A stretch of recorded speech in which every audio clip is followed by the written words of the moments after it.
When I designed this planter, a lot of things I really like about it. It's at a great height. It's going to make it really easy to work on my tomato plants when they're in here. One of the things I don't like about it is that it's got these butt joints on the corners. I can very easily see the screws that were used to put everything together. It just doesn't look good. The other thing I thought about is it'd be cool to just have some accents on here. I love the look of wood. And when this gets a little exterior preservative on it, the cedar is going to look great. But it's always nice to add an accent. So that led me to the idea of, let's get an outside corner on here that's going to cover these up, and before it goes on, it can get painted a cool color that's going to add a really nice accent to this. So a couple things are going here. One is, this is a planter. It's going to be full of dirt. There's going to be a lot of moisture here. So we do want to make sure that glue selection is the correct selection. So make sure you're using a good waterproof, not water resistant. We want a waterproof glue here because of the environment under which this planter is going to live. So waterproof glue. Now what I did to make up my corners was I took cedar 1x4s and I ripped them on the table saw with a 45-degree cut on each one. So they're both cut the same, they're the same width. That 45-degree corner is going to let me put them together just like that. Easiest way to do this is with a vise.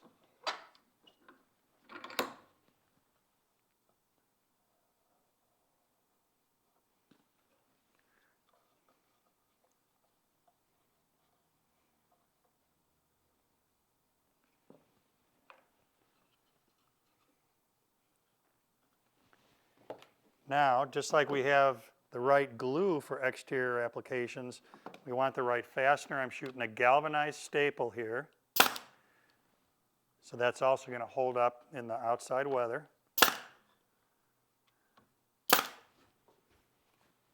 Now this is pretty cool so far, but right now we've got a real sharp outside corner here.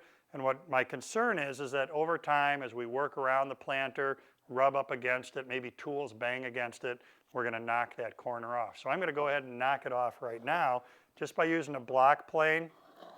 I'm going to take that sharp edge off the corner.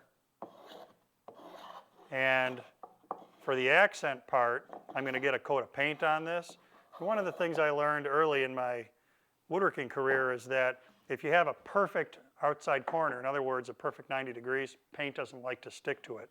If we ease that corner just a little bit, paint's going to have a much better chance of holding on. So get a coat of paint on this, and then we can have a look at what it's going to look like on that planter.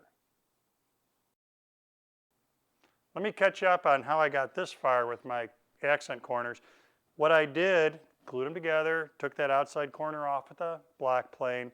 Then, using a miter saw, I produced these chamfers on the top and on the bottom. Then got a nice coat of paint on everything. It's so much easier to paint these before they go on.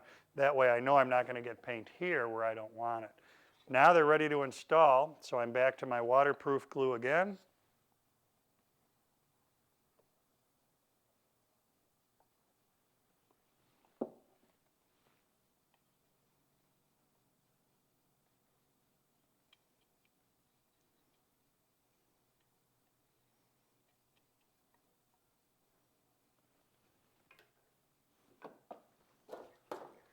And I'm going to put this on so that that top chamfer ends just right below the little radius on my frame. A few staples. All the staples are doing is acting like little clamps to hold it until the glue dries, because it's really all about the glue. This does a great thing for me. It accents the corner. Looks much better than just having that butt joint out here. The green paint itself is a great contrast against the cedar. It's also going to reinforce the corner because since we've got this glued together and this glued together, we've really solidified this corner so it can't possibly blow out when we've got this full of dirt and moisture and tomato plants. So accenting your outdoor projects like this, very simple to do and really adds a nice touch. Make sure you're using the right fasteners, the right glue. Everything is going to come together just great.